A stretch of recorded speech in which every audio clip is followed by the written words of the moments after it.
Hi friends, Coach Ali here.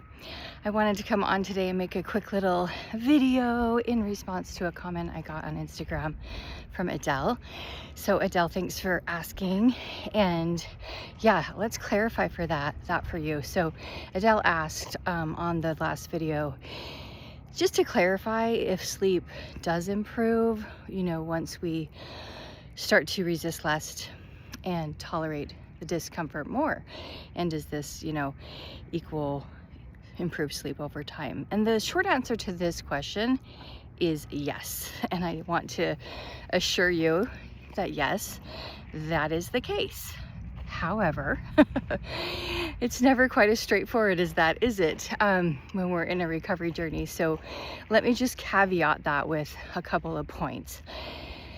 The first being, when we move into this kind of recovery journey and we're doing this work, quote unquote, which really tends to be some deep inner work.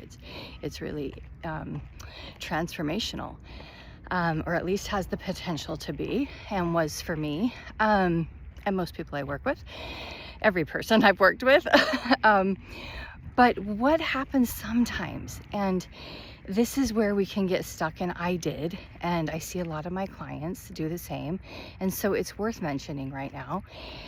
And that is that we will sometimes approach this like, okay, I need to resist less, and I need to tolerate the discomfort more.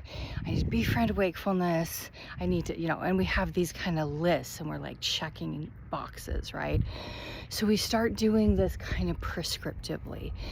And what I mean by that is that we're doing this as an ends to a means, right? And I've talked about this before, but it's like, if I do X and that leads to Y, then that's gonna equal Z. Yeah, so that's gonna equal me sleeping better, right? Now, I understand that this is the ultimate goal, for sure. I do understand that we're here talking about this, for a reason, and that's we're in recovery for insomnia. So I get the question for sure, and it's very, very understood. And when we start doing these things as a means to an end, or checking boxes, going through the motions of doing it, it's kind of like our heart's not in it, right? We're just doing it because we've heard this is what we're supposed to do. So please let this work, let this help. And it becomes another effort. It becomes another way to control our situation, right? Or try to have certainty about the outcome, okay?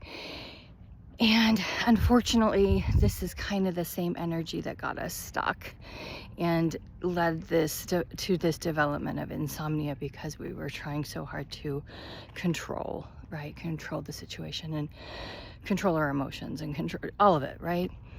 And so with that said, it really just is as simple as a reframe.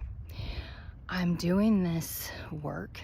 I'm doing all of this as a new way of being in my life, as a new way of experiencing discomfort that will actually serve me for the rest of my life. And we can take sleep out of the equation and just look at it as I am practicing this, right? Practicing lessening my resistance, practicing this, willfully tolerating the discomfort, because I know that this will serve me for the rest of my life, okay? So this widens the scope, right? So it's not just about sleep. It's about our nervous system. It's about flexibility and gaining that flexibility, widening that window of tolerance for the benefit of our nervous system forever, right?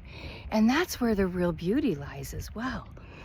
So we often say in the insomnia recovery space that sleep is not the cure for insomnia, because it's not. Someone can be sleeping quite well and still have a really, really big fear of being awake at night, a really big fear of insomnia coming back, a really big fear of travel, and they've sort of made a truce, you know, with insomnia, but there's still so many fears. That's still insomnia. Living in fear is not freedom, right? And so it's not so much about sleep. It's about how we're responding to the fear, to the discomfort, to the anxiety when they show up. And that idea of allowing it to be, giving it space, knowing that it's not dangerous, this is what allows it to move through us, right? And so if we just widen our scope a little bit and see it for a bigger picture, it can really help to take it away from the minutia of just like hyper focusing on sleep. Everybody that goes through this experience and this journey wants it to be over yesterday. I get that. Believe me, I do. But just knowing that you're in the right place, you're on the right path. Keep trusting yourself.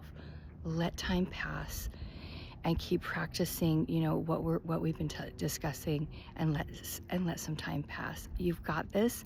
I appreciate the comment, Adele, and I hope that clarifies it for you and just makes it a little bit more succinct. Thanks for asking.